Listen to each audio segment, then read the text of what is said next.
കരുവന്നൂർ കള്ളപ്പണക്കേസിൽ നേതാക്കൾ പ്രതികളാകുന്നത് ഭയന്ന് CPM. ഇഡിക്കെതിരെ വ്യാപക സമരങ്ങളിലൂടെ പ്രതിരോധം തീർക്കാൻ ഒരുങ്ങിയിരിക്കുകയാണ് പാർട്ടി. കൊച്ചി ഇഡി ആസ്ഥാനത്തേക്ക് ഇന്നലെ നടത്തിയ മാർച്ചിന്റെ തുടർച്ചയായി ബ്രാഞ്ച് തലം മുതൽ വ്യത്യസ്ത സമര പരിപാടികളും സംഘടിപ്പിക്കും.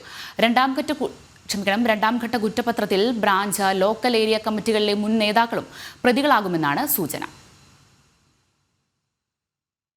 രണ്ടാം ഘട്ടത്തിൽ കൂടുതൽ അറസ്റ്റുകൾ ഉണ്ടായില്ലെങ്കിലും ബാങ്ക് തട്ടിപ്പ് നടന്ന കാലഘട്ടത്തിൽ പാർട്ടിയിലെ വിവിധ തലങ്ങളിലുള്ള നേതാക്കൾ പ്രതിപ്പട്ടികയിലേക്ക് എത്താനാണ് സാധ്യത.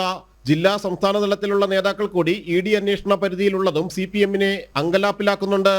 കരുവന്നൂർ കള്ളപ്പണത്തിന്റെ പങ്ക് സംഭാവന എന്ന പേരിൽ CPM-ഉം കൈക്കലാക്കിയെന്നാണ് ഇഡി കണ്ടെത്തിയത്. തുടർന്നായിരുന്നു സ്വത്തുക്കൾ കണ്ടുകെട്ടിയത്.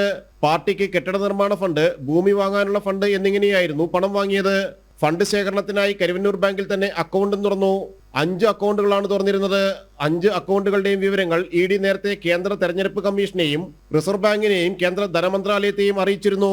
പാർട്ടിയുടെ രഹസ്യ നിക്ഷേപങ്ങളിൽ അധികവും ബ്രാഞ്ച് കമ്മിറ്റികളുടെ പേരിലായിരുന്നു. എന്നാൽ ഏരിയ കമ്മിറ്റിയുടെ അക്കൗണ്ട് വിവരങ്ങൾ കൈമാറിയ തൃശൂർ ജില്ലാ നേതൃത്വം ബ്രാഞ്ച് കമ്മിറ്റി അക്കൗണ്ട് വിവരങ്ങളൊന്നും ഇഡിക്ക് നൽകിയിരുന്നില്ല. നേതാക്കൾ പ്രതികളായാൽ അണികൾക്ക് മുന്നിൽ പിടിച്ചു നിൽക്കാനും പ്രതിരോധം തീർക്കാനുമാണ് കൊടകര കവർച്ച കേസിലെ ഇഡി കുറ്റപത്രത്തിന്റെ പേരിലുള്ള സമരങ്ങൾ. കൊച്ചി ഇഡി ആസ്ഥാനത്തേക്ക് ഇന്നലെ നടത്തിയ മാർച്ചിന്റെ തുടർച്ചയായി ബ്രാഞ്ച് തലം മുതൽ ഏരിയ തലം വരെ സമരങ്ങൾ സംഘടിപ്പിക്കും. ജനം, കൊച്ചി.